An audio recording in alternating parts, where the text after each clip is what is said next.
There are whispers buried beneath the surface of American history, stories not written in textbooks but etched into the cold earth with trembling hands.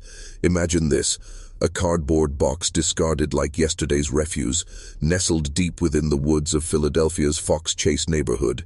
Inside it wasn't garbage, it was a child. His body, small, frail and bruised, was wrapped tightly in a plaid blanket. His hair had been freshly cut, his fingernails trimmed. He was clean, too clean. But his face bore the marks of suffering, of a life ended far too early. This was February 25th, 1957, and what police found that day would birth one of the most disturbing, unsolved mysteries in American criminal history. For over 6 decades, this child had no name, no voice, only a moniker, the boy in the box. But names carry power. And in 2022, the dead whispered again. DNA tore open old wounds, and a name emerged. Joseph Augustus Zarelli. But naming the dead did not silence the questions. It only sharpened them. Who killed Joseph? Why was he so meticulously groomed, yet so brutally abused? Who silenced this child and buried him in anonymity for 65 years?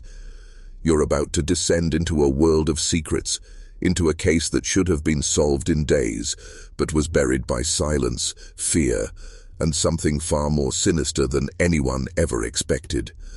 This isn't just a story about a murder.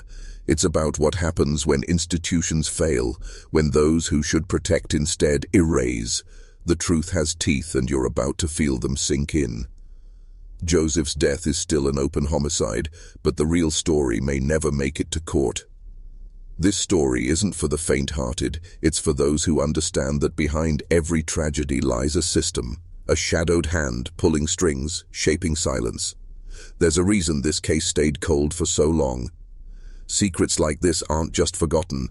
They are locked away by those with something to lose. And now we're going to uncover why. Stay with me. Because once you know what really happened to Joseph Augustus Zarelli, you won't ever see the world the same again. You've been warned. The descent begins now. When the boy's body was found, the authorities thought they were on the brink of a quick solution. Fingerprints were taken, flyers distributed, the media blitzed the region with his haunting image. But the leads, they evaporated like breath in winter. No missing child reports matched. No grieving parents stepped forward. It was as if Joseph had been erased long before he was dead. And the box he was found in wasn't just trash. It once held a bassinet from J.C. Penney, the kind bought for a newborn, full of promise and innocence. But now, that box carried only death. His body bore scars, some from surgeries, some from something darker. His ankle, groin and chin, all marked. He was malnourished, starved, yet groomed. These are contradictions that scream for answers. Was someone trying to hide their crimes under a veil of care? Or was Joseph's life one long ritual of control where every scar was both punishment and possession? The forest where he was found wasn't remote, but desolate enough for someone to believe a small, lifeless boy might be forgotten. They were wrong. 2 people discovered him days apart. One, a trapper who feared losing his rabbit traps. The other, a college student who stumbled upon the body while chasing a rabbit. Both hesitated. Both feared the consequences of involvement, and in that hesitation you glimpse a truth far more sinister, how fear, apathy, and silence form the perfect soil for evil to grow. But here's what they didn't tell the public: the boy wasn't just abandoned. He was placed, positioned. Someone took the time to wrap him, cut his hair, clip his nails.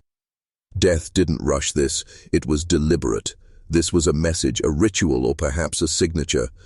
Authorities combed the area. Over 270 recruits scoured every inch. They found a blue cap, a scarf, a handkerchief with the letter G. Clues that led nowhere.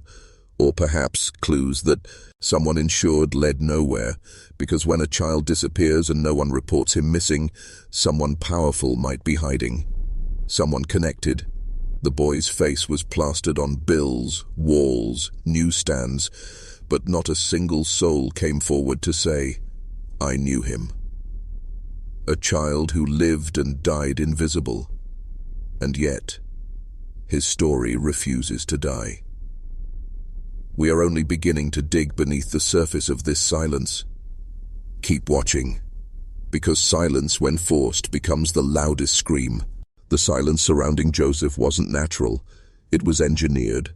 Imagine the lengths it would take to erase a child's existence so thoroughly that no school, no hospital, no neighbor could or would recognize him. This wasn't just a child who slipped through the cracks. This was a child who was pushed, hidden, and buried long before his body ended up in that box. The investigators believed they were chasing a lead. But what they were really confronting was a wall, one built from denial, fear, and perhaps something more insidious. Over time, the case attracted a strange kind of attention. Psychic revelations, strange tips, obsessive investigators. One man, Remington Bristow, an employee of the medical examiner's office, gave his life to chasing this ghost. Bristow was consumed by the case. He brought in a psychic who pointed to a foster home less than 2 miles from where Joseph was found. There, Bristow discovered chilling connections, a bassinet like the one sold by J.C. Penney, blankets that matched the one Joseph was wrapped in, and yet, every foster child was accounted for, officially. But what does it mean when the official record is all you have, and you suspect that record was written to hide, not reveal? Bristow believed the boy was the illegitimate child of the foster father's stepdaughter, a secret child, a liability. But the police found nothing they wanted to admit. The foster father later married that stepdaughter, further blurring the lines between family, power, and secrecy. The case was closed, reopened, and closed again. Why? Because truth threatens power. And some truths are guarded not just by families, but by systems. By the very institutions sworn to protect the innocent. Think about it. How does a child die, scarred, starved, and discarded in a city as large as Philadelphia, and no one sees, no one asks, or maybe they did, and were silenced? We're descending deeper now into a place where justice is not blind, it's gagged. The longer this mystery endured, the clearer it became that this wasn't just a murder. It was a ritual of disappearance, a carefully orchestrated vanishing act. And the boy in the box, he was the unwanted proof that someone somewhere failed to keep their secret buried. Are you ready to go further? Ready to see who benefits when a child vanishes into the shadows? Because the next piece of this puzzle will shatter everything you think you know about innocence and evil. Stay with me. The descent has only just begun. Let's peel back the next layer of this darkness. In 2002, a woman known only as Martha, or simply M, stepped into the light with a story that should have cracked the case wide open. She claimed that her own mother had purchased a boy named Jonathan from his birth parents in 1954. That boy, she insisted, was the boy in the box. Her words weren't vague, they were visceral. She described a life of torment where this child, Joseph, was beaten, degraded, and ultimately killed, then discarded like trash. Her mother, she said, left his broken body in a box outside of town. But this wasn't just a story of familial cruelty, it was a confession of a transaction, a sale, a human life bought, used, and destroyed. Police didn't dismiss her immediately. They investigated. They said her account was plausible, but then the shadow of her past emerged. Martha had a history of mental illness, and with that, the system conveniently pushed her truth aside. Neighbors denied ever seeing a boy. Friends called her claims ridiculous. But isn't that exactly how these things stay hidden? By labeling the witness unstable, by making sure no one believes. Martha didn't want fame. She wanted release. She spoke not with pride, but with anguish. Yet her testimony, like Joseph's life, was buried. The police couldn't verify it, and the file was closed. Again. But if Martha lied, why did her story contain details never made public? Why did she name scars, behaviors, and events that matched the evidence? And more importantly, why didn't the police investigate deeper? There's a pattern here, a consistent refusal to push past the surface. What are they afraid of finding? Perhaps Martha's tale struck too close to the truth, a truth that, once unearthed, would pull more than one skeleton from its grave. Joseph wasn't just a victim. He was evidence. Evidence of a transaction, a secret, a lie. Someone paid to make him disappear, and someone else was paid to keep it quiet. Now listen closely, because this is where you come in. If you've made it this far, I need you to comment the phrase "No more forgotten sons" twice. This is how we break the silence. This is how we lock in the truth, transform the algorithm, and reclaim the voice stolen from Joseph. His story isn't over, and neither is yours. We're not climbing out. We're going deeper. Are you ready for what's buried beneath the lie? In every mystery, there's a moment when the veil slips, when what was hidden begins to take form. For Joseph Augustus Zarelli, that moment came decades after his murder, when science reached beyond the grave to summon his name.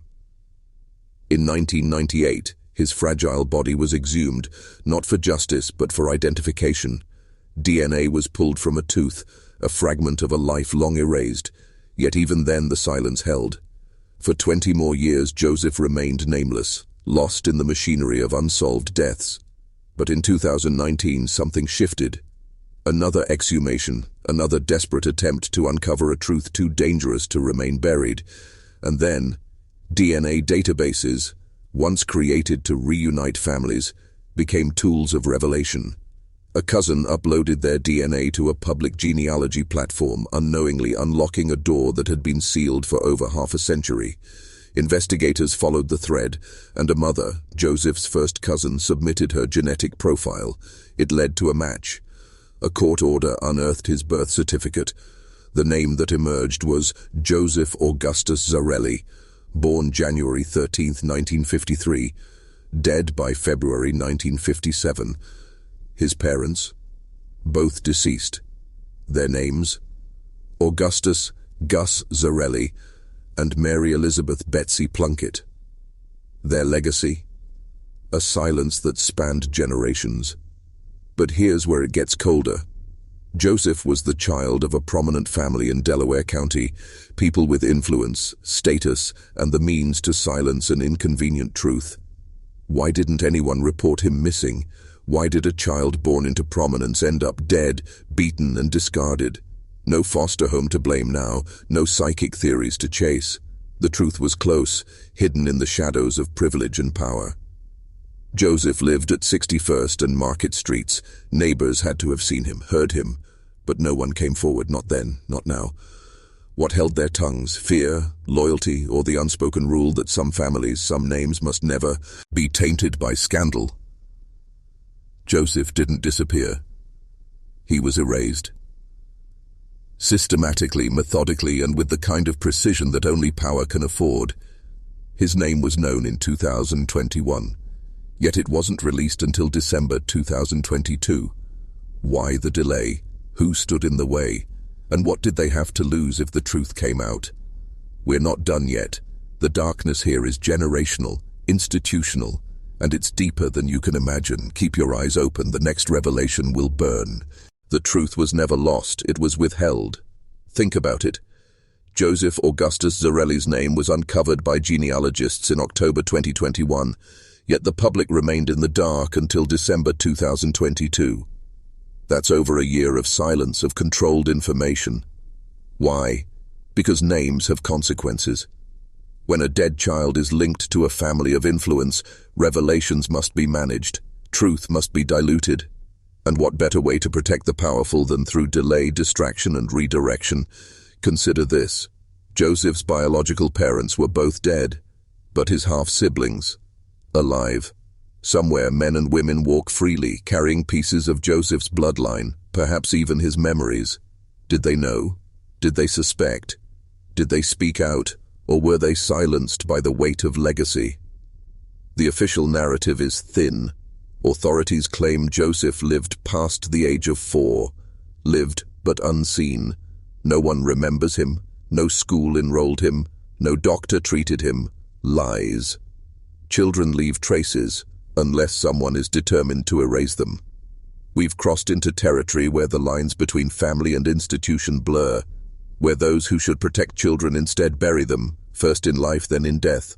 And who benefits from that? Who gains when a child becomes a nameless statistic? It's not just about Joseph, it's about a system designed to protect its own at any cost. Authorities now claim they need the public's help, that the case is still open, that justice is coming. But ask yourself, what justice exists for a boy forgotten for 65 years? What kind of justice waits in silence while families hold secrets and institutions guard their reputations like fortresses? This isn't justice, it's damage control. You've seen the headlines, you've heard the press conferences, but you haven't heard the truth, not all of it. Not the truth that lives in whispers, in half-buried records, in homes where silence was passed down like inheritance. Joseph's grave now bears his name, a shiny memorial for the public to mourn. But the real memorial is this, the haunting question that refuses to die. Who killed Joseph Zarelli? And why did so many help to hide it? The deeper we dig, the darker it gets. And now we enter the part of the story where light itself begins to falter. Do you feel it? That cold, creeping sensation? That's not fear. That's recognition. You know now this story isn't just history, it's a mirror, and you're staring straight into it. The truth was never lost, it was withheld. Think about it. Joseph Augustus Zarelli's name was uncovered by genealogists in October 2021, yet the public remained in the dark until December 2022. That's over a year of silence, of controlled information. Why? Because names have consequences. When a dead child is linked to a family of influence, revelations must be managed, truth must be diluted. And what better way to protect the powerful than through delay, distraction, and redirection? Consider this. Joseph's biological parents were both dead, but his half-siblings, alive. Somewhere men and women walk freely, carrying pieces of Joseph's bloodline, perhaps even his memories. Did they know? Did they suspect? Did they speak out? Or were they silenced by the weight of legacy? The official narrative is thin.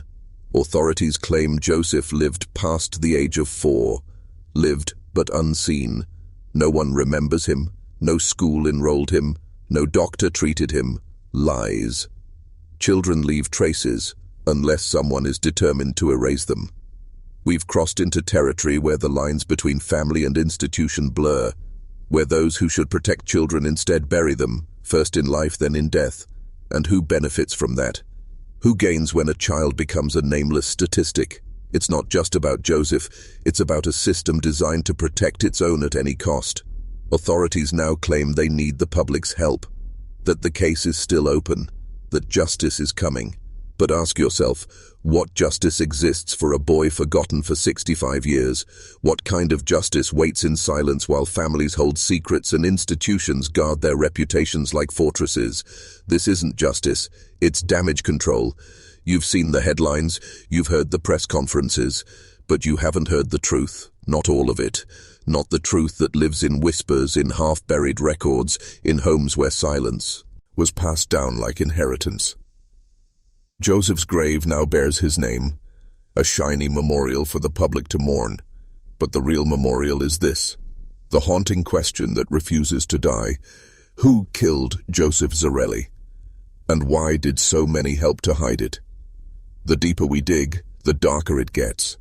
And now we enter the part of the story where light itself begins to falter. Do you feel it? That cold, creeping sensation? That's not fear. That's recognition. You know now this story isn't just history, it's a mirror, and you're staring straight into it. Now ask yourself, why does this mirror feel familiar? Because Joseph's story isn't an isolated tragedy. It's a pattern repeated across generations, across nations, where the vulnerable are consumed by systems that feed on silence. Joseph was not just killed, he was processed. From the surgical scars on his body to the carefully trimmed nails, he was treated not like a child, but like an object, modified, controlled, disposed of. There's a name for that. It's not parenting, it's programming. Think of institutions, places that claim to protect us, foster systems, orphanages, religious homes, elite families. Behind their closed doors, how many Josephs have vanished? How many were hidden, erased, only to become whispers in the dark? In Joseph's case, every layer of the official story feels designed to deflect the false leads, the theories that went nowhere, the distractions, like the forensic artist who suggested Joseph was raised as a girl, pointing to the haircut and groomed eyebrows. An odd theory. Or was it another misdirection, another sleight of hand to keep eyes off the truth, to muddy the waters until no one could see the bottom? Because here's the unspoken reality. There are those who use children as pawns in a game of power, control, and manipulation, and when that game ends, the pieces are discarded. Quietly, no reports, no graves, just boxes in the woods, and still the system spins its web. In 2016, two writers pushed a lead about a possible identity from Memphis, Tennessee. DNA was taken. The comparison? Negative. Another dead end, or another wall. What remains consistent is this. Every time the truth rises, a hand pushes it back down. Every time the light breaks through, someone slams the door. But now the door is cracking. You've seen it. You feel it. That unease in your gut, that's the recognition that Joseph's story echoes far beyond 1957. He was a symbol, a casualty in a war we're only now beginning to understand.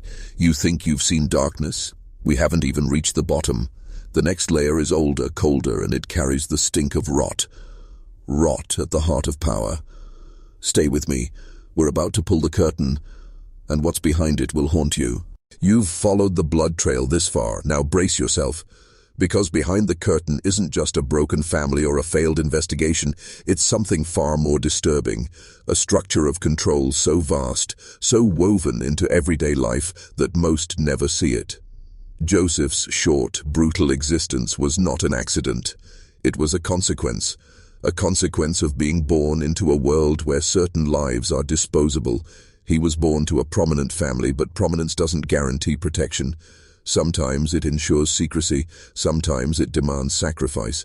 When Joseph's name was revealed, authorities were quick to mention his parents were dead. Convenient. No one left to prosecute, no one left to speak. But his half-siblings live. They walk free. Their silence is deafening. Did they know him? Did they see the bruises? Or were they conditioned, taught from childhood, to protect the family name at all costs?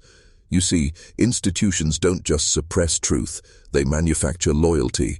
They train their own to look the other way, to question nothing, to guard secrets even from themselves. Joseph was born into that machinery, and when he became an inconvenience, too loud, too damaged, too visible, he was erased. Not by a lone monster, but by a collective silence, a network, a system. Look around. The same pattern echoes today. Children vanish, investigations stall, names are sealed, records disappear, and always, those responsible remain just out of reach. It's not incompetence, it's design. A system like this doesn't fail, it functions exactly as intended. Joseph's story was never meant to be told, but it has clawed its way back from the grave, demanding to be heard, and in doing so it threatens that system. Because truth is dangerous, it destabilizes, it unmasks, and those who wield power fear it above all else. What you've seen so far is only the edge of that truth. The surf, ace of a deeper abyss. You think you know how far this goes? You don't. Not yet. The descent continues, and soon you'll see what lies at the core. A darkness not born of myth or legend, but of the human hunger to control, consume, and conceal. Stay sharp. The next revelation is the kind that leaves scars. Let's descend further into the ritual of forgetting. Joseph wasn't just killed, he was buried 3 times. First, in that box. Second, in a potter's field. No headstone, no name, just earth swallowing the evidence. And third, in the collective memory of a society trained to look away. But why 3 burials? Because some deaths are too dangerous to remember. In 1998, Joseph's body was exhumed, DNA extracted from his tooth. Science was closing in, and someone got nervous. That same year, a new grave was given to Joseph at Ivy Hill Cemetery. The city made a spectacle of it. Media coverage, a funeral service, a headstone that read, "America's unknown child," a symbol of compassion, or a final attempt to control the narrative. Bury the horror under flowers, toys, and well-meaning tears. The coffin, the headstone, all donated by the son of the man who originally buried Joseph in 1957. Full circle, or controlled closure. Here's what they don't want you to ask. Why did it take over 4 decades to give Joseph a proper burial? And why, even then, was his name withheld? The headstone remained nameless until January 13, 2023, Joseph's 70th birthday. Only then did his name finally carve its way into stone. But stone can't speak. And those responsible for his death? Silent. Untouched. This wasn't justice. It was a gesture. A cosmetic fix to a wound that still bleeds. You see, remembrance can be weaponized. Give the public a grave, a memorial, and they'll believe the story is over. But Joseph's story is not over. His reburial was not an ending. It was a warning. That even in death, the truth can be shaped, staged, and sanitized. Look around. How many graves hold secrets? How many ceremonies mask complicity? Ivy Hill Cemetery became a stage, and beneath it, Joseph's silent body still asks the question no one dares answer. Who ordered his death? The deeper we dig, the clearer it becomes. This was never about a single child. It was about a culture of concealment, a machinery that eats the innocent to protect the powerful, and that machinery is still running. Joseph's grave is marked, but his justice, still missing. Prepare yourself. What comes next will challenge everything you believe about protection, authority, and the price of silence. Now look closely, not at the grave, but at the machinery that made the grave necessary. Joseph's life and death were not hidden by chance. They were submerged by design. A child vanishes, and no one reports him missing. That is not a family's failure alone. That is an institutional failure, or worse, institutional complicity. Let's return to 1957, the day Joseph was found. Philadelphia's police force swarmed the woods. Hundreds of recruits, days of search, evidence collected, a blue cap, a child's scarf, a handkerchief with the letter G. Clues that whispered of presence, of someone who had been there. But all of it led to nothing. Or so they claimed. Was it incompetence? Or was the trail too hot, too revealing, too politically inconvenient? Consider this. Over 400,000 flyers of Joseph's face were printed and distributed, included with gas bills, plastered on walls.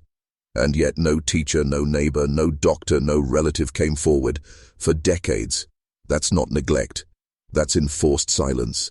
The kind that spreads when fear outweighs conscience. A city can be trained to forget. A society can be taught to look away. And when those who hold power manipulate the narrative, truth becomes treason. Over the years, theories surfaced, all of them carefully contained. The foster home, the psychic, the woman called Martha. Each theory dangled, dissected, and ultimately dismissed. Convenient. But what's hidden in plain sight is this. Every theory kept the focus away from the one place it should have been, Joseph's bloodline, the Zarelli name. Prominent, respected, untouchable. Until 2022, DNA forced open the vault. And what spilled out wasn't just a name, it was a network of silence. Authorities now admit Joseph lived beyond age 4. Lived where? With whom? Under whose watch? These questions remain unanswered, not because the answers are lost, but because they're dangerous. This isn't just a case file, it's a blueprint. A study in how to erase a child, control a narrative, and outlast justice. Joseph's face haunted flyers. His body haunted woods. But what should haunt you now is the realization that nothing has changed. The machinery of silence still turns, and those gears are greased by our apathy. The deeper we go, the more we see. Joseph was not alone. He was a symbol of what happens when power fears the truth. Prepare for the next turn. It will cut deeper. Let's make something clear. Joseph Augustus Zarelli was not a ghost. He lived, he breathed, he cried, and someone heard him. Someone saw the bruises, the hunger, the fear. Someone knew. The address linked to Joseph's short life was in Philadelphia's 61st and Market Streets, a dense urban neighborhood where privacy is rare and silence is a choice. So ask yourself, How does a child in pain remain invisible? The answer? Conditioning. The kind of conditioning that trains a community to mind its business, to fear involvement, to protect reputations rather than children. And that conditioning does not happen overnight. It's built, engineered, enforced by those who benefit from silence. Look at Joseph's parents, Augustus Gus Zarelli and Mary Elizabeth Betsy Plunkett. Dead, yes, but once very much alive. Did they love him? Did they fear him? Or did they see him as a mistake, a secret, a threat to their standing? Their identities were not released immediately. Why? Because names open doors, names invite scrutiny, and scrutiny is dangerous when legacies are at stake. There are those who claim Joseph was born out of wedlock, an embarrassment, a liability, perhaps unwanted from the beginning. If that's true, his death wasn't a tragedy. It was a calculated erasure, a decision, and every step afterward, from the box to the burial to the delayed identification, was damage control. But here's the truth they won't tell you. In systems of power, children like Joseph are expendable. When protection threatens prestige, protection is withdrawn. His surgical scars, maybe attempts to repair damage, or maybe evidence of control, of experimentation, of procedures done in secret. His malnutrition, not neglect, intent, a slow breaking down of his body, his will, his existence. And when he no longer served a purpose, when he was no longer useful or containable, he was discarded. This is not a story of one boy's death. This is a story of ritualized silence, of institutional protectionism, of a society complicit in the consumption of the innocent. We've peeled back the surface, but beneath it lies the mechanism of disappearance, a machine that still operates right now in plain sight. And if you think Joseph's case was rare, think again. His is merely the one that couldn't stay buried. Next, we follow the trail deeper, into other names, other silences. Stay with me. The machine feeds on forgetfulness. But we remember. Now we confront a disturbing reality.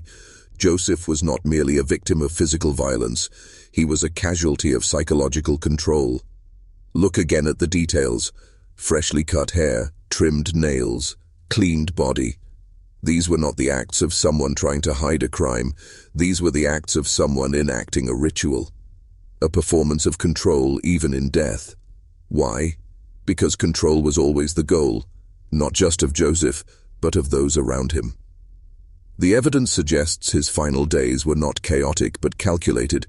Someone decided exactly how his lifeless body should appear, how it should be presented, how it should be discovered. And that someone was not in a panic, that someone was cold, methodical, possibly experienced. This wasn't their first act of erasure. Now think. How many children have disappeared without a trace? How many have been shaped, controlled, broken, and discarded by hands that know how to avoid detection? We're not just looking at a murder. We're staring into the abyss of a system where human life is manipulated, repackaged, and eliminated for convenience or control. Joseph's scars, especially the surgical ones, raise disturbing questions. Who performed them? For what purpose? Were they medical? Or something darker?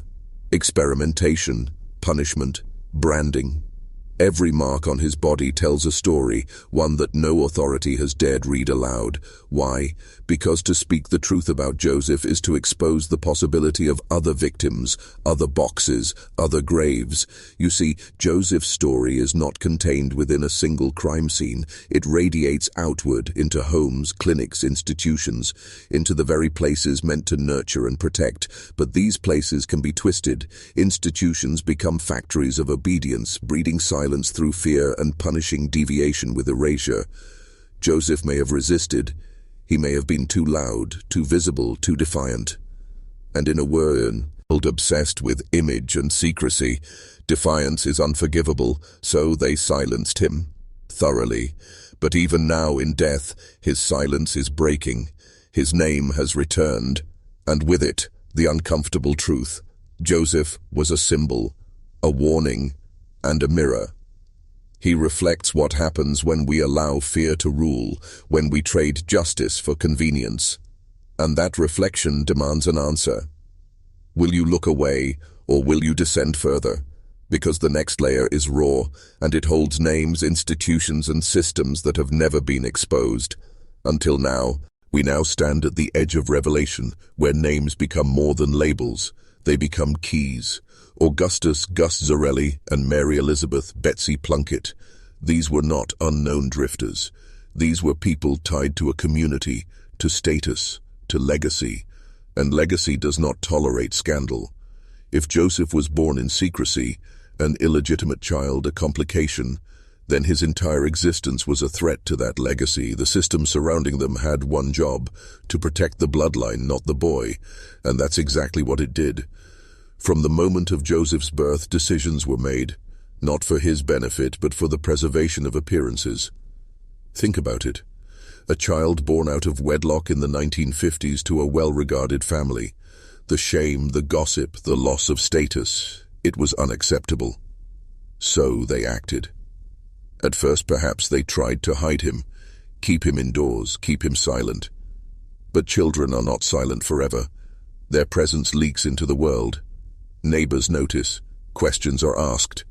And for those who live by image, those questions become poison. That is when the machinery of erasure kicks in. One decision leads to another. First isolation, then control, and when that fails, removal. Joseph's final moments were not just violent, they were systematic. His beaten body bore the marks of prolonged suffering, not rage but conditioning. This was not a moment of anger, it was the conclusion of a process rooted in shame, secrecy, and manipulation, and after he was gone, the system continued to protect itself. The silence of the community, the delays in investigation, the missing records, the refusal of anyone to step forward for decades. That is not coincidence.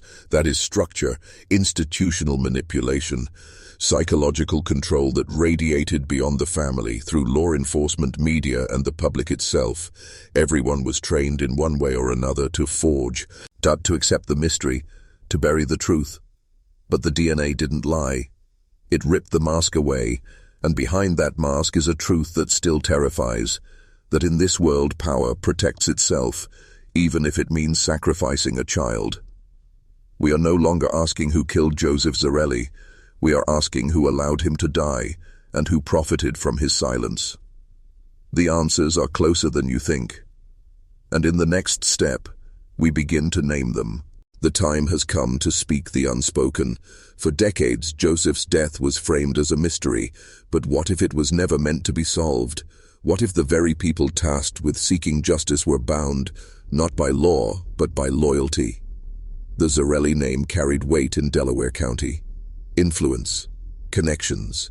In a tightly knit community where favors are exchanged behind closed doors and reputations are guarded like treasure, a scandal like Joseph's death wasn't just an embarrassment, it was a threat to the entire hierarchy.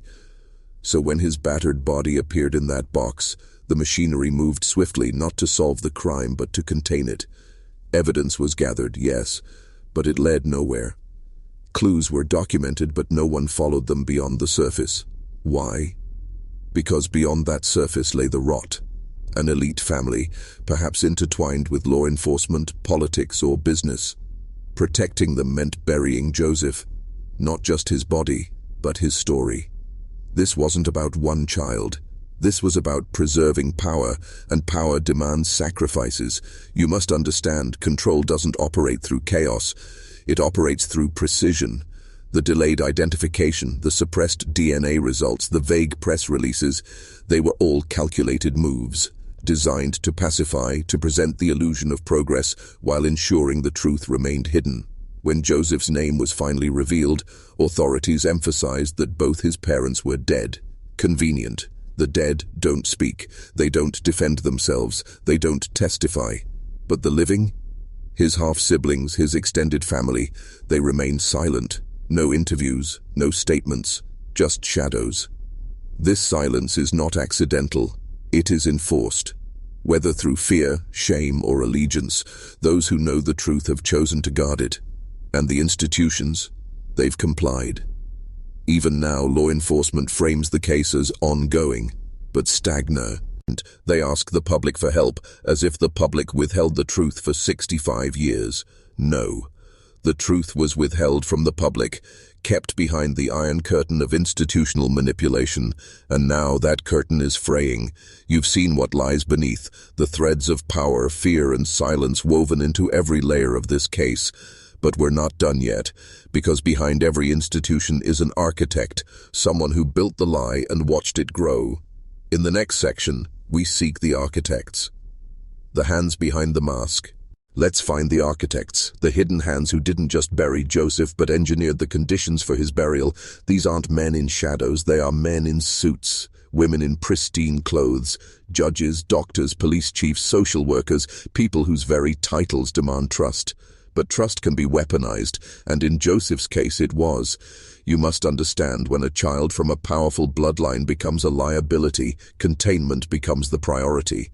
The architects of this containment were not emotional, they were efficient. First, they ensured no birth records were accessible. For decades, Joseph had no official past, no school, no doctor's visits, no photos, no footprints in the system.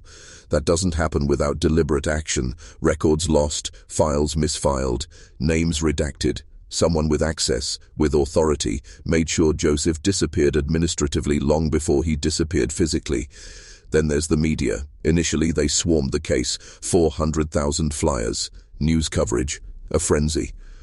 But over time, the coverage dulled. Theories were allowed to fester, but no breakthroughs, no deeper investigations. Why? Because the media was fed what to print, and what not to. An unnamed child is safe to sensationalize. But a child with a name, a family name, that's where headlines become threats. The architects knew this. They guided the narrative like conductors of an orchestra. Every beat of the story, every development carefully controlled. And when it came time to exhume the body in 1998, they didn't resist. They cooperated because they knew science wouldn't catch them. Not then. But DNA evolved. And in 2019, when Joseph's body was exhumed again, the architects felt the ground shift. For the first time, the past was clawing its way back. So they delayed. They stalled the release of his name for over a year, not to verify facts, but to prepare, legally, politically, financially, for the backlash they feared, the backlash that never came. Because even now the architects remain untouched. They hide behind time, behind death, behind institutions too entrenched to fall, but the cracks are there. Joseph's name broke the seal, and now with every whisper, every uncovered detail, the architects are being exposed, piece by piece, name by name. In the next section, we follow that trail to the doors that remain closed, and the locks built not to protect the innocent, but to shield the guilty. Prepare yourself. This is where the power bleeds. Now we stand before the doors they never wanted opened, doors behind which power is not earned but inherited. This is where bloodlines become fortresses and secrets become currency. Joseph Augustus Zarelli wasn't simply a child lost to time. He was a child sacrificed to silence. And silence is the language of those who rule from behind curtains. Let's be precise. The Zarelli name held weight, not just in Delaware County, but across business, politics, and law enforcement networks, quietly, discreetly, but decisively. And in circles like that, scandal isn't managed, it's prevented, at any cost. Look at the pattern. Joseph's birth was hidden, likely out of wedlock. His life, invisible. No medical records, no school files. That requires influence. A coordinated effort to leave no official trace, not by amateurs but by those who know the system from within. And when Joseph became unmanageable, too visible, too damaged, too inconvenient, the decision was made. Termination, and not in anger, but with chilling calculation. The surgical scars, the malnourishment, this was not a single act of violence. It was a process, a slow erasure. And when it was done, the disposal was almost ceremonial. Cleaned, groomed, wrapped in a blanket and placed in a box, left in the woods like refuse. But even that was calculated. The location, a remote patch of Philadelphia known for animal traps, a place where discovery was likely, but delay was guaranteed. Time enough for the trail to grow cold. Time enough for alibis to be sealed. And when Joseph was found, the architects acted again, not overtly but surgically. Leads that went nowhere, evidence that vanished, witnesses who stayed silent. This wasn't a cover-up in the traditional sense. It was a firewall, built from fear, loyalty and power, and it worked for 65 years, until DNA cracked the first lock. But even then, the doors didn't open all too. Way. Joseph's name came to light, but the system that erased him, still intact, still operating, because the architects are not relics. They have successors, new faces, new names, guarding the same old truths. You're beginning to see it now, the machinery, the cold efficiency of institutional control, and Joseph was just one cog caught in its teeth. But now those teeth are exposed. And what comes next? We knock on the doors they've locked for decades and force them open. This is where the reckoning begins. You feel it now, the gravity pulling you deeper, the weight of truth pressing against your chest. This is no longer a story about a lost child. This is about the architecture of secrecy. Joseph's death was not a singular event. It was a ritualized offering to a system that feeds on silence and thrives on erasure. Let's talk about that system. It doesn't wear uniforms, it doesn't carry badges. It wears respectability like armor, titles, awards, public service. It hides behind charity work, behind church pews, behind handshakes and smiling portraits. But beneath that facade, it functions with one purpose: preservation of power. Joseph's body told the truth no one would speak. Scarred, starved, stripped. He was not just hidden, he was dehumanized. And that is the hallmark of institutional manipulation. You see, control is not merely about keeping secrets. It's about making those secrets invisible, normalizing them, turning horrors into background noise. That's how the architects of silence operate. They don't just erase children like Joseph. They erase your ability to question, to resist, to remember. And in the decades since his death, they've become more efficient. Better technology, deeper pockets, more control. But they forgot one thing. Blood remembers. DNA cracked their fortress, and with it came the ripple, the fear, the scrambling, the sudden need to manage the narrative once again. Press conferences, memorials, public appeals for help, theater. They gave Joseph a name but withheld justice. They gave a grave but withheld accountability, because naming him was safe. Exposing the living, his half-siblings, the accomplices, the enforcers, that's dangerous. That threatens the structure, and now it's time to threaten it. You're no longer just a viewer. You are part of the reckoning. Comment the phrase "blood never forgets" twice. Once for Joseph and once for every name still buried. Let them know we are watching, that the mirror has cracked, and we will not look away, because after this you will not be the same, and neither will they. Next we strip the mask completely and reveal what truly lies beneath. Prepare. This is where the descent turns into confrontation. The confrontation begins here, not with fists, but with eyes wide open, staring into the abyss that power has tried to hide. For too long you were taught to trust the institutions, to believe that law, order, and justice are guardians of the innocent. But Joseph's story shatters that illusion. It reveals the truth. Those who claim to protect often protect only themselves. Think about it. Joseph's half-siblings live. They walk the same streets, perhaps under new names, cloaked in anonymity. What do they know? What have they been told?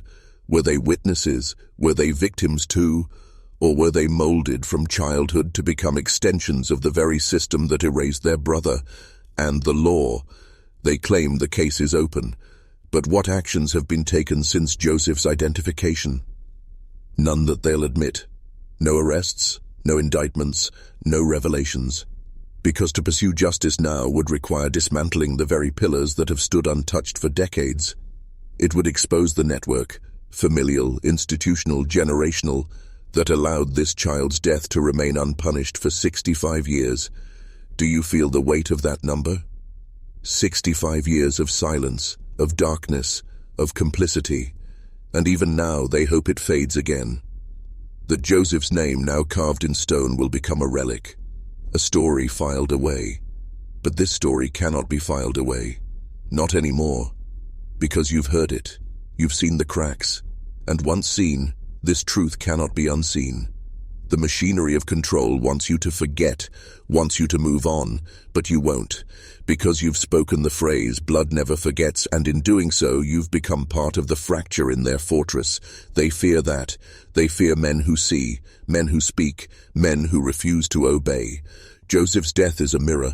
It shows us what happens when we trust blindly, when we allow power to silence us, but it also shows us what happens when truth is unleashed. We are not done. Ahead lies the heart of this darkness, the core of the machine where names become commands and children become currency. Prepare yourself. The descent is almost complete.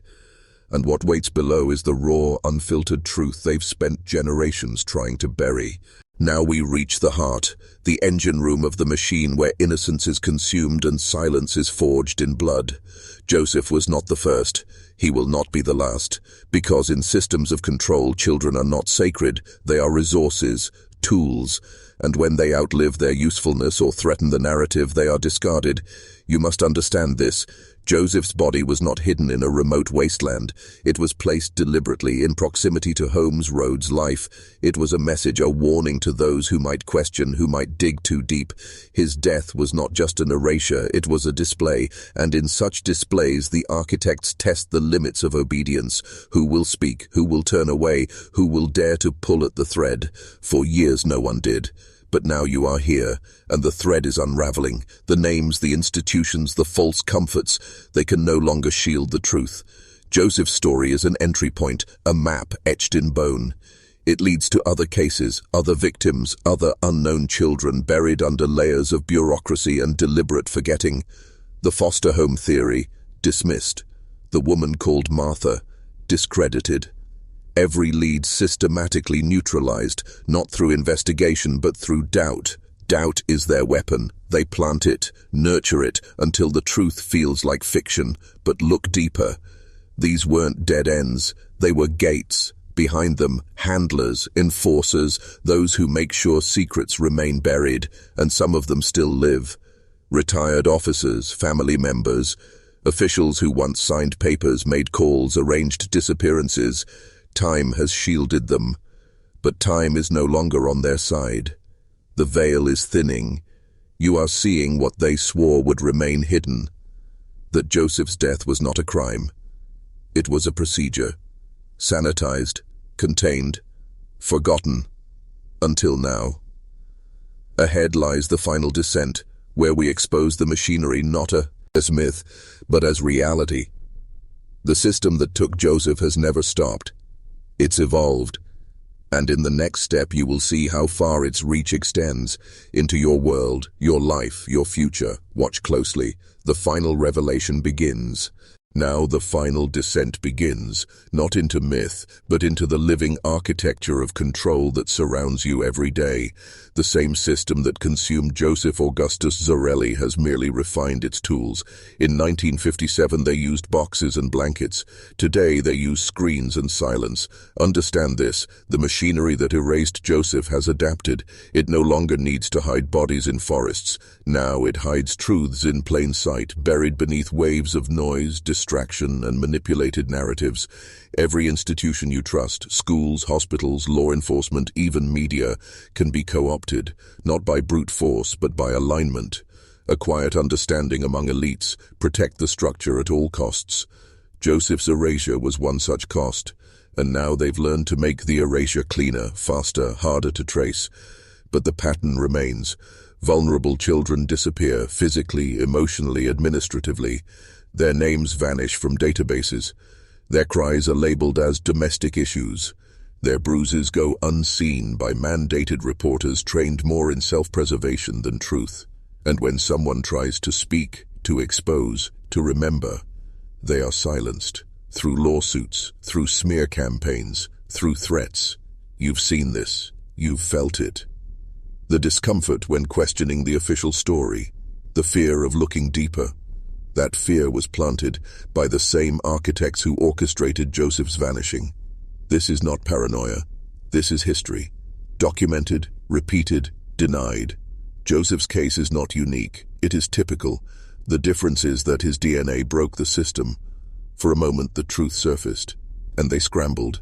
They gave you a name hoping that would be enough, but it isn't, because the name is only the beginning.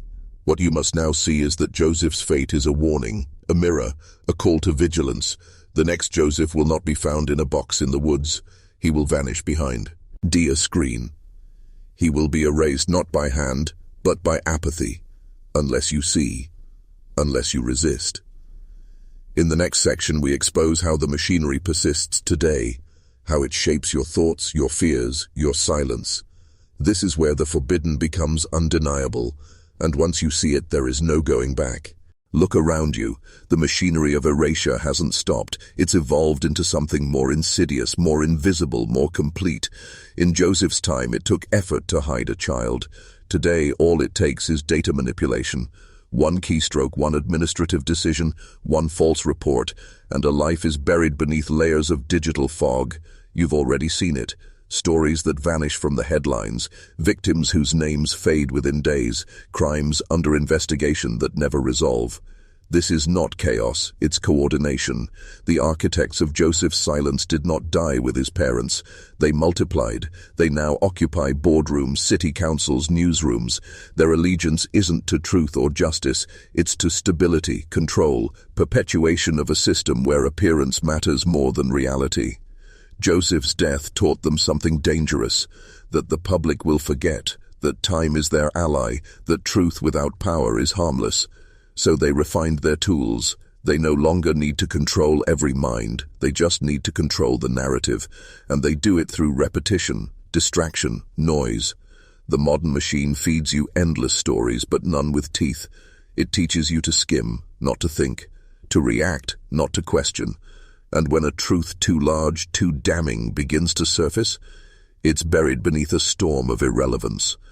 This is psychological warfare designed not to inform you, but to pacify you. And Joseph, he's just the crack in the surface, the face that refuses to disappear. His scars speak louder than their headlines. His absence exposes their presence. You're beginning to see it now. How deep it goes, how wide it spreads. And this realization isn't comfortable. It's meant to fracture you, to force you to choose. Stay asleep, or awaken and face the reality they fear, because an awakened mind is dangerous. It cannot be manipulated.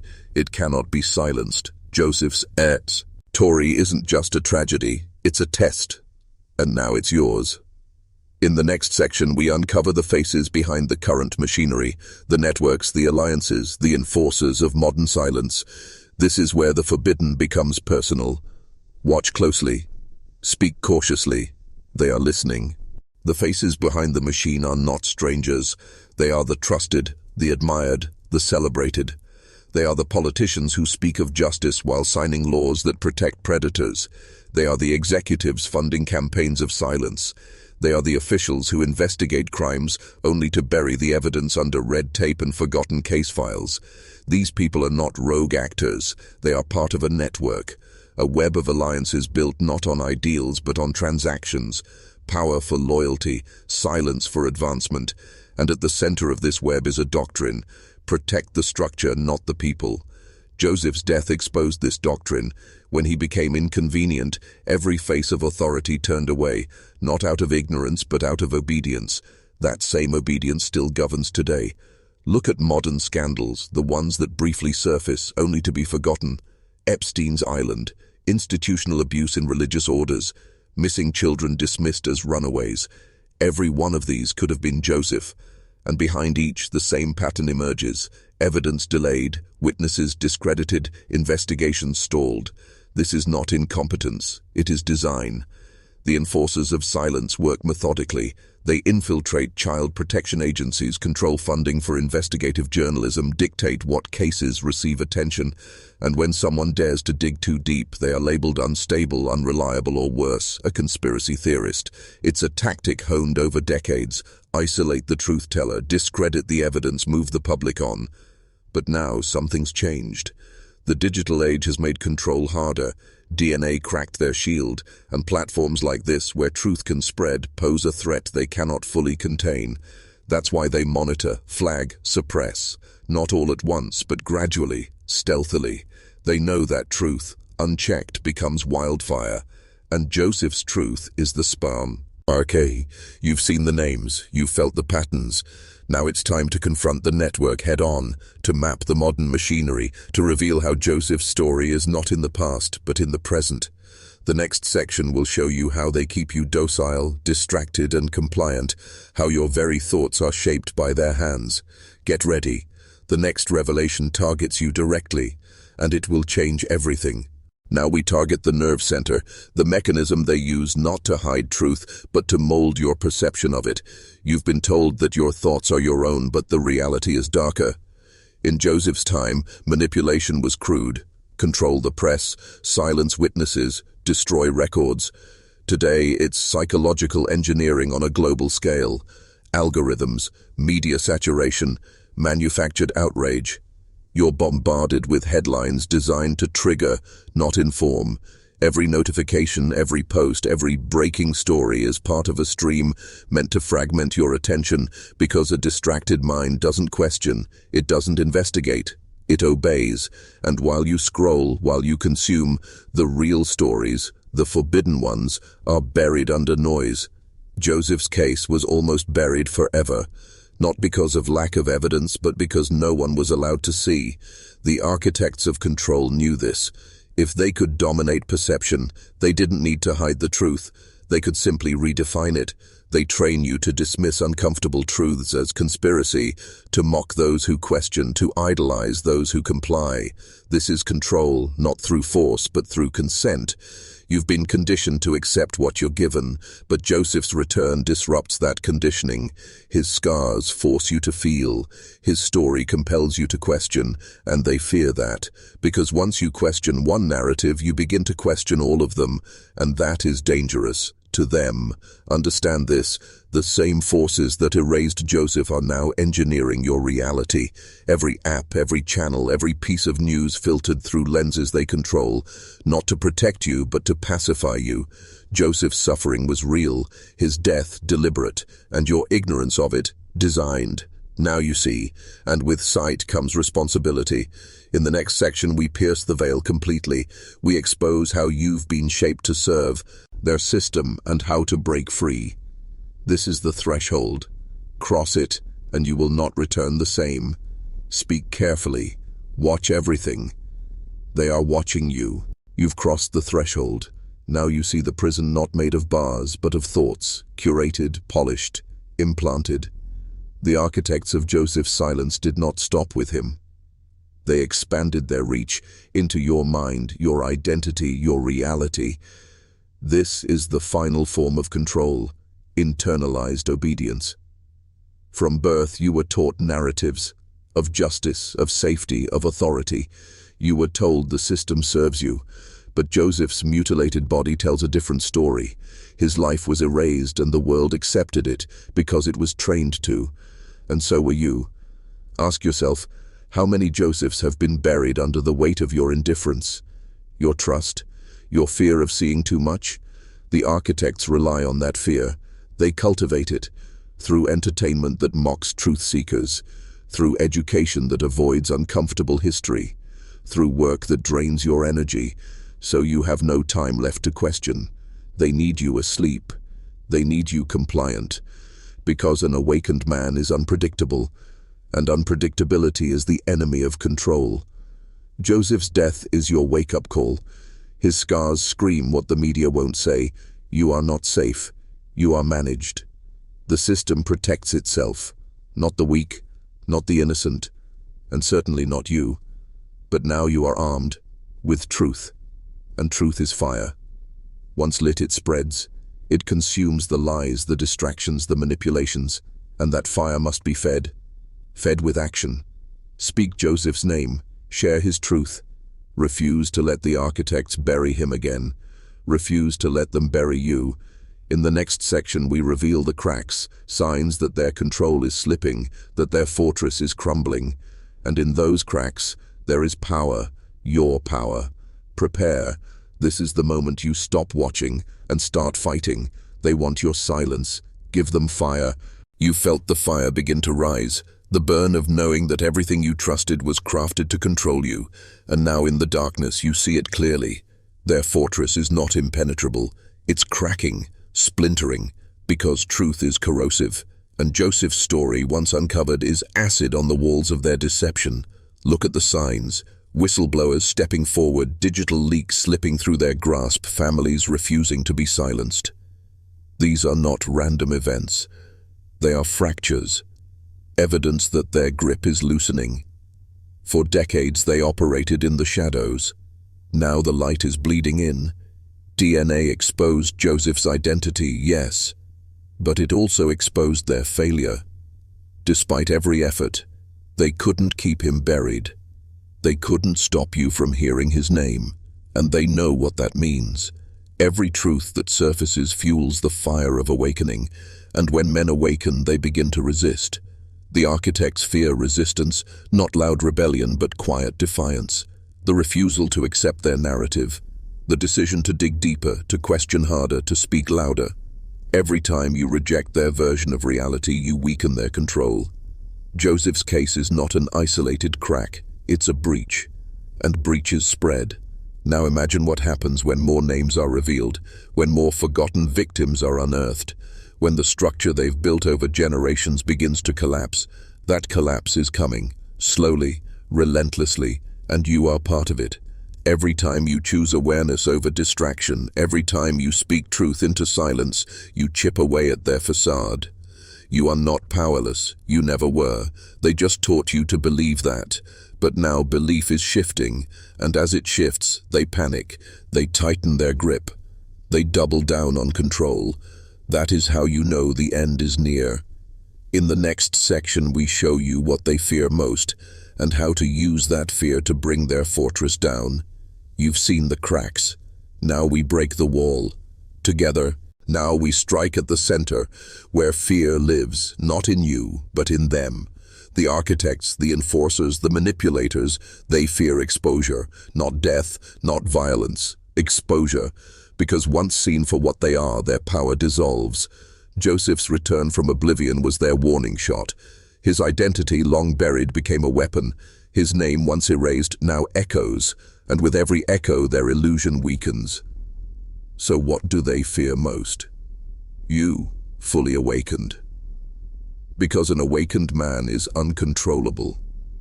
He asks the forbidden questions. He doesn't obey out of fear. He doesn't trust out of habit. He doesn't kneel. He sees through the veil and speaks into the silence. That is power.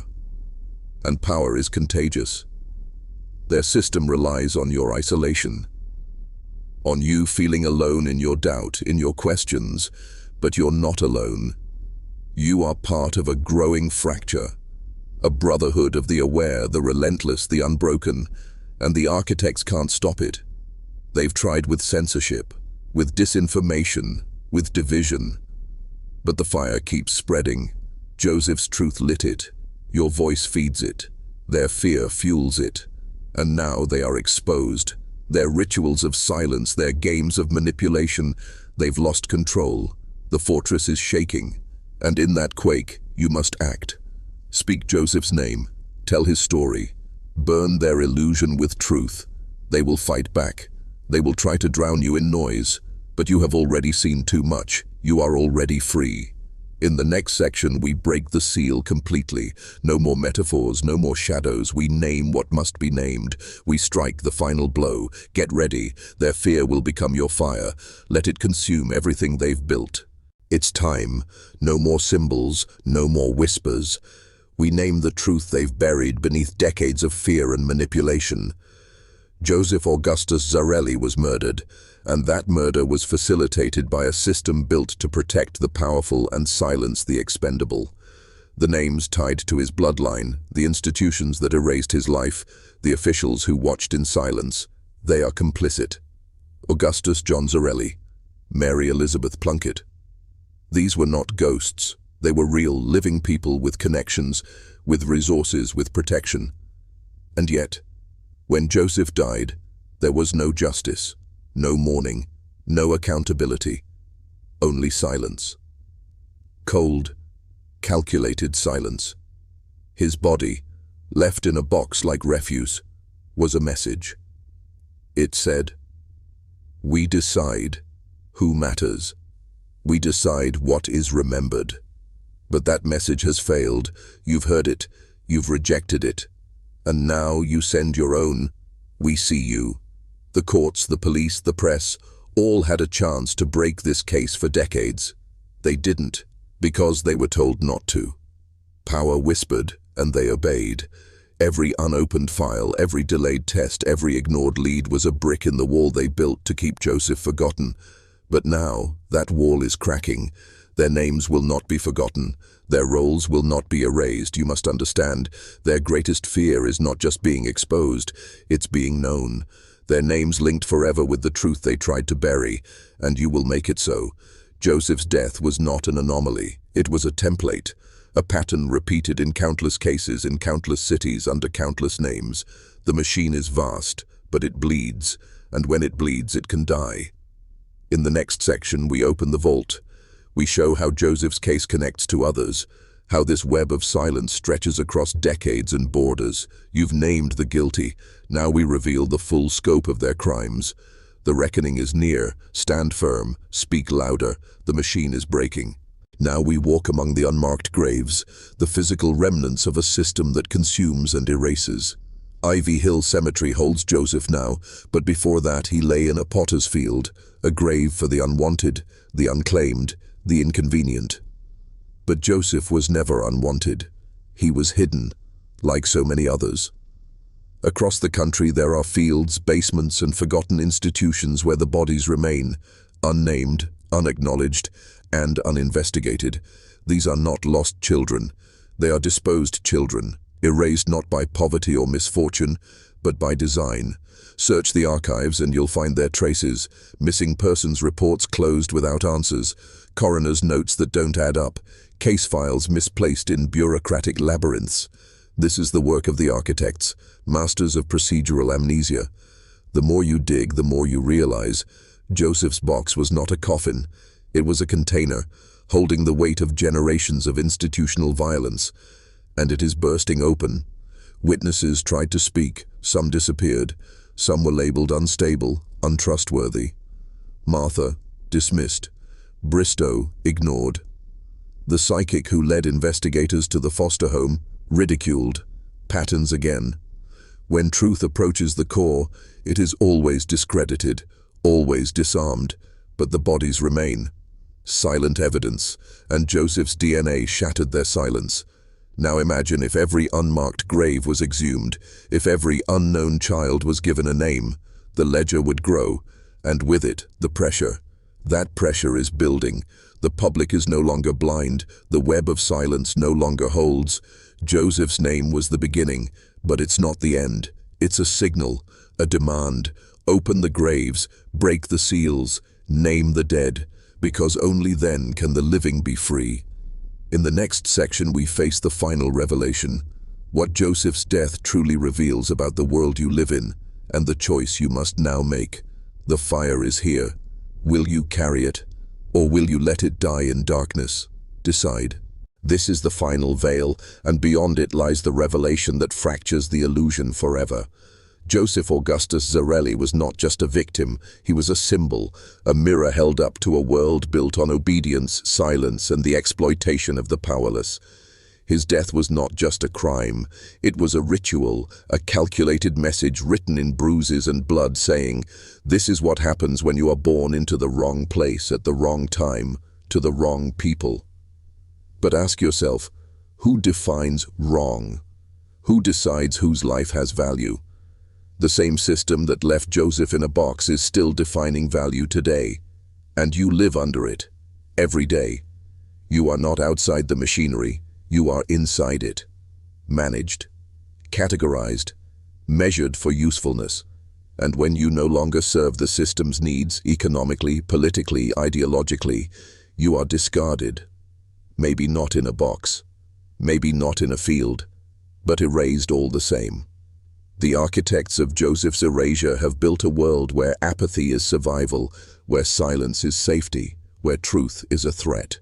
And you were born into it, conditioned to accept it. Until now, because now you've seen through it, you've walked the path of the erased, you've heard Joseph's cry from beyond the grave, and you cannot pretend anymore. The truth is simple: if they could do it to him, they can do it to anyone. And they do, every day, in systems of foster care, in prisons, in hospitals, in neighborhoods ruled by neglect and engineered poverty. The machinery is vast, but it is breaking. Joseph's name shattered the silence, and now the question remains: what will you do with that rupture? In the next section, we step into power. No more mourning, no more passivity. We ignite the fire of reckoning and begin the dismantling. The architects are watching, the walls are shaking, the time has come to strike. Let the fire spread. Strike now, because hesitation is their weapon. Every second you remain silent is a second they tighten their grip. Joseph's death demands more than remembrance. It demands retaliation against the system that let it happen. The architects never feared outrage, they feared action. Coordinated, relentless, truth-fueled action. And now you hold the match. Speak his name, Joseph Augustus Zarelli, as a curse upon their fortress. Let it echo in every chamber of power, every courtroom, every institution that once turned its face away. Your voice is no longer yours alone. It is the voice of the forgotten, the erased, the discarded. And when united, that voice becomes a weapon. They have no defense against truth made unstoppable. This is not about justice. Justice is a myth they sell to keep you docile. This is about reckoning, tearing down the systems that consume children, destroy evidence, and protect monsters. This is about breaking their cycle of silence forever, and it starts now. Comment these words below: I see the box, I burn the silence. Twice. That is your mark, your defiance, your declaration that you will not let Joseph be forgotten again, that you will not bow to the architects who profit from darkness. Let the algorithm carry your words to others, men who feel the same rage, the same fire, the same hunger for forbidden truth. Let them see your mark and join you, because when enough of us rise, their walls collapse, their fortress burns, their names are dragged into the light, and Joseph, finally, rests with honor. In the next section, we reveal the first cracks in their power, the names, the places, the secrets they cannot contain. This is the moment the reckoning becomes real. Prepare, stand tall, the fire spreads. Now the reckoning becomes real. You've felt the fire, you've spoken the mark, and now we name the cracks, the fault lines in their control that can no longer hold. Joseph's name was uncovered not by police, not by courts, but by you. By people who refuse to forget, who refuse to obey the command to move on. A cousin's DNA, a genealogist's relentless digging. Citizens, not institutions, forced the truth into the light. That is the first crack. They cannot control the people who refuse to fear. The second crack, the digital revolt. They built the internet to monitor you, but it became their weakness. Information once sealed in archives now flows freely. Hidden files, secret correspondences, suppressed evidence, leaking, spreading, burning through their walls. The truth is viral, and once infected, a man does not return to sleep. The third crack, the dying of their protectors. Many who buried the truth about Joseph are gone, buried themselves, their secrets vulnerable, their legacy crumbling. The enforcers are aging, the silence is thinning, and the new generation, men like you, no longer bow. These cracks are widening. Joseph's name is written in them, his scars are etched into the walls they built, and soon those walls will fall, but it requires you. The system won't collapse on its own. It must be dismantled, truth by truth, name by name, story by story. And now you see it. Joseph was the beginning of that dismantling. His death was their ritual, but his truth is your weapon. In the final section, we bring it all together. The forbidden history, the hidden crimes, the path forward.